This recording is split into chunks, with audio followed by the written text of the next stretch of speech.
my next guest has some stories to tell. Helen Smallbone has lived an adventurous life full of faith, family, music, and travel.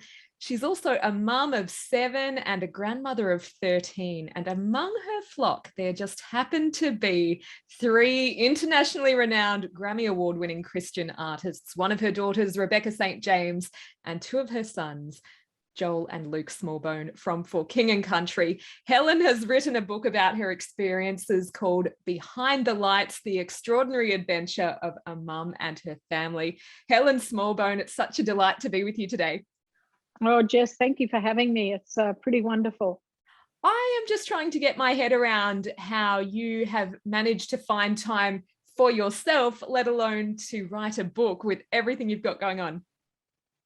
Well, the book actually came together pretty well. I must confess I had an excellent co-writer, and so I was very spoiled. And she had 20 years of, Elisa Stillwell had 20 years of editing in the publishing business.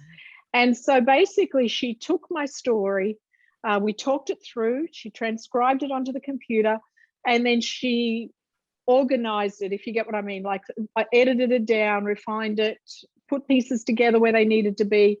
So it was actually easier than I thought it was going to be, which may have, my thinking it was going to be hard might have been a good thing, or I might have done it years before, I don't know. But I think I've always known that the story is so significant that it needed to be told. For whatever reason, I knew I needed to be the one that would tell it. And so I had been praying for the right time, and a couple of years ago, it just seemed to be the right time. And I just know that this is God's timing. I know I was meant to write it with Lisa, and I'm just excited and a little in fear and trepidation that the story is now out there. Well, it is a fascinating story, Helen, and I want to go back to the beginning. You were raised in a Christian home, but you gave your life to Christ in earnest at the age of 13. So how did that faith foundation set you up for the adventurous life that you've gone on to have?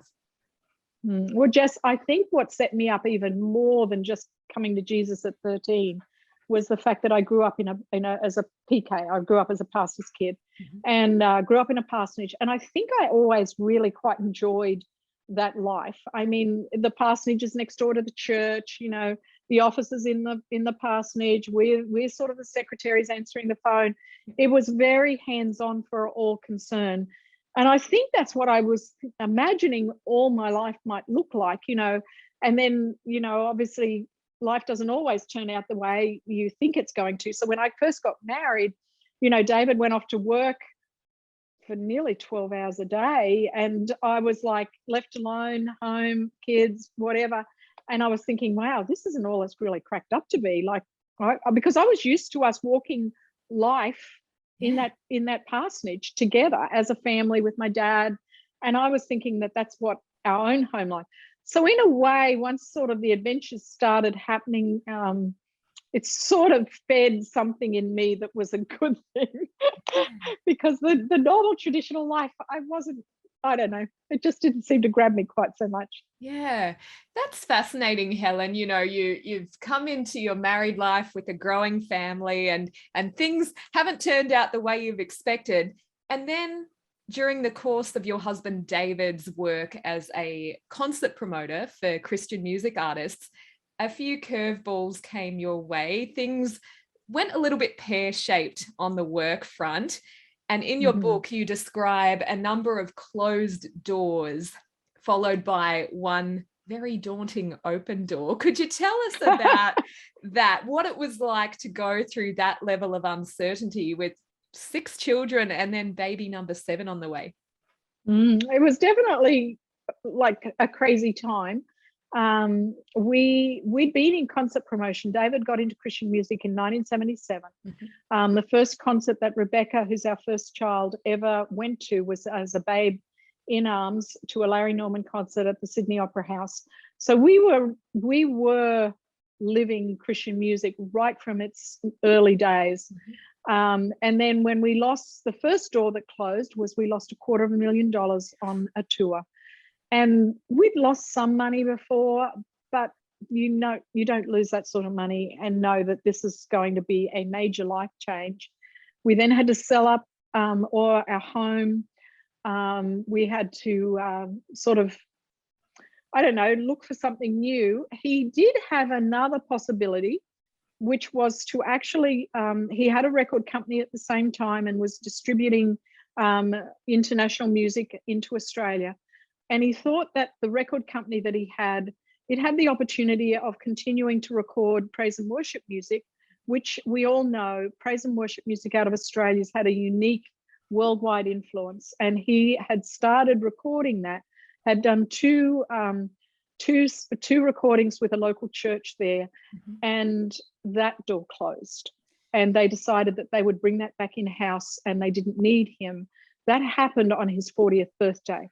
And that was big door closing, number 2.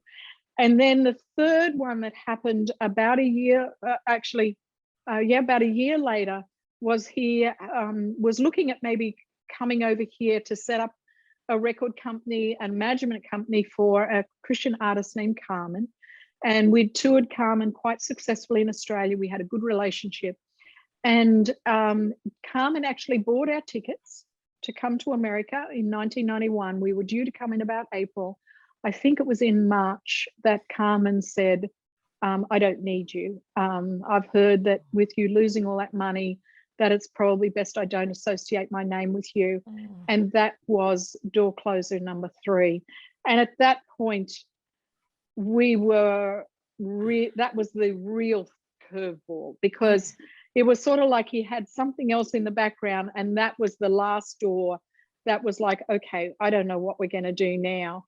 But we did have those tickets to America. So he came over, we talked about it, and we wondered whether this was a actual career change. And he said, I don't know how to do anything else. I'm passionate about music.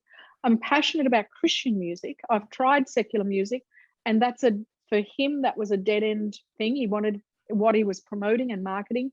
He wanted to count and to impact people. And so he then came over to America mid-year in 1991 to see if maybe he could manage somebody else, did pick up a management job. We arrived in America in August 1991, and he lost that job a few months later. And that's when, again, we were just like, oh gosh, now we're on the other side of the world, another sort of doors closed. What are we really doing? But what it did do for us was make us rely on each other and on God. And so we would gather in the living room. At that point, it was had no furniture.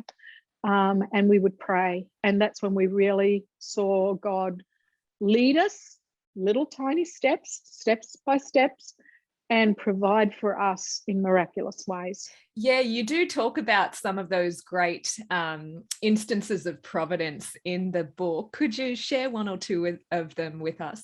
Well, I suppose the first part of us actually starting to work together and people in our community realizing we existed, because we're in a small suburban community, was when fall came, autumn, and we were quite, I don't know, it was a new experience to have deciduous trees and have all those leaves falling all at once. And so we borrowed some rakes from a neighbor, and we started raking piles and carting them up the back.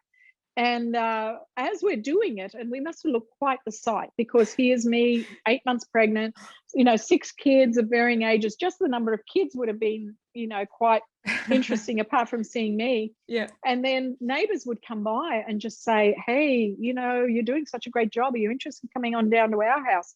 And that's the beginnings of us starting to work together. Wow. And that was the beginnings of God actually providing for us, because I think it doesn't sound a lot of money, but I think over that first autumn, we actually made over $600, and that helped put food on the table for us.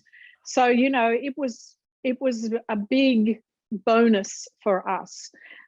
We then started praying for other more practical things, and probably the biggest miracle was that we went to a homeschooling Thanksgiving dinner. And the guy who had invited us, he said, oh, come and pick. I said, I can't get there. So I won't be able to come because I've got no car. He said, oh, no, I'll come pick you up. And I said, well, you don't really understand, there's 8 of us and you're going to need to like, he said, oh, no, I'll borrow a car that'll fit 8, fit 9 of us because there was him. And so he did that. He picked us up and then he talked to me during the evening of, why are you here and what's going on? And my parents were actually with me at the time, waiting for the birth of the baby. David and Rebecca actually had a commitment to go back to Australia for a wedding. So it was just us and mum and dad. And then at the end of the night, I'm like, he needs to take us home. So I went up to him and I said, do you mind if you take us home? And basically after I asked him that, he disappeared. And I'm like, well, gosh, the kids are getting tired. Can we go home? And I'm tired. So eventually I saw him again. I said, hey, do you mind taking us home? The kids are really tired. And he just held up some keys and he said, you can take yourself home. And I said, what do you mean? And he said, I'm going to give you the keys to my car. I just feel like God's wanting me to give you the keys to my van. And I said, no, you can't do that. I said, we've learned from neighbors who have loaned us their cars that if I have an accident, you're financially responsible and you could be sued and you could lose everything. And he said, and I'll never forget this statement because it was so mind-blowing. He said, if you have an accident and I get sued, then it's God's will, and I lose my house, that's God's will for me. Wow. And he's told me to give you the keys to this car, and I'm giving them to you. Wow. I mean, where else do you see that level? I mean, that level of faith only shines out occasionally in our lives. Yes. And for him to do that to us was just astronomical. Amazing how your incredible faith as a family and his incredible faith as someone just trying to live out and follow God as best he could intersect like that, Helen. Amazing. And they encouraged us in those early days as a family multiple times. And we needed that encouragement, because if we didn't have encouragement from the local church, and then they did embrace us, they did end up furnishing our house, they did end up giving us the car, they did end up giving us Christmas. If we didn't end up having that sort of love and support in those early days, I think we would have just had to turn around and go home, and we weren't really coming home to anything. Yeah. I mean, the model of burn the ships, of putting the past behind you and that you can't go back, of burning those ships. I mean, it really, in a way, we did that in our lives at that time because there was nothing to go home to. We would have actually had to, I don't know what we would have done. I honestly don't know what we would have done. And having experienced the ups and downs of the Christian music industry, what was it like then for 3 of your children in particular to go down that path and watching that as a parent? Well, I think it was harder for me with Rebecca than for the boys. She's had a harder journey. Being a female artist it's harder than for being a male artist, and then being a solo artist is harder than being in a duo or else a band. So she's had it tougher, I think, in probably every way. I felt more concerned for her. I'm not enamored by the stage. It doesn't really do a lot for me. I feel like it's a job like any other job, except that it has a huge responsibility to it. Anytime you step out into public profile as a Christian, you've got to, one, you become an attack. The enemy wants to destroy you, so you become under more attack. Plus, my heart goes out when Christians can't finish strong from that public profile position. And I never wanted any of that to happen in our own family. And I wasn't sure with Rebecca starting at 16 how she would keep her head together. And it was really some friends who assured me that she had, and really God in a way assured me earlier on that she had her head together, that God was first and she was doing this for him and she wasn't doing it for herself. And that foundation, I think, made it easier for the boys to follow on. Sure. You know what I mean? Like they were modeling after her. They were building their career out of hers in lots of ways. And they had each other. Yeah. And yeah. I think that's been such a blessing. And I'm curious as to what it must be like for you as a proud mum of 7 children, all of strong character, all gifted in different ways. 3 of them have had these high profile, public facing careers. The others living out important callings, but behind the scenes a bit more. What's it like navigating the different levels of attention on your children and the different needs that they have? Wow, that's probably more of a question for my kids than maybe me, because Sure. I'd be interested to see what they they would answer it. But I think because they've walked very closely these journeys with their siblings, they know the price they pay. For being the public persona. They see the other side. They see the tiredness. They see the expectations. They see that they go to a restaurant and somebody says, hey, can I take a photo with you? They see the imposition. They see the responsibility. So in some ways, I don't know that any of us envy them, to tell you the honest truth. I think it's a fairly lonely, hard life. I think we have it good because we understand more of what's required by them to fulfill that position. And we understand more the downside, and we're doing it together so we can be a support. So for example, one brother always travels. Daniel, the oldest brother, always travels with Joel and Luke in for King Country. And if he feels the boys are a little off, he can go and say, hey, is there something going on? Because I just didn't feel you were real good this afternoon or whatever. And that bond of blood allows you much greater accountability. And I think that's one thing that encourages me too, is the boys are accountable to one another in so many ways. And I noticed that as a parent, in the fact that when the kids were growing up, sometimes they would step in and encourage a sibling or correct a sibling or whatever, instead of it always having to be from David and me. Now, there's obviously for every positive, there's a negative, but a lot of times it felt like the child would hear from a sibling better than they may hear from us. Yeah, sure. And finally, you have co-founded a mother's ministry called Mum Life. Mothers Uplifting Mothers, excuse me. What are your roles within that? Well, I'm really the mental mum, so I'm the senior mum. Mum Life community is actually a mental-based community. So we actually have a mental mum. We have a local group who meets, and we have a mental mum to a table of 8 younger mums. And so I partner in Mum Life community with a younger mum, and she actually manages it. I do best when I'm just told where to go, what to do, and I turn up. But I feel a lot of mums, balance the sort of working life to mum life to whatever.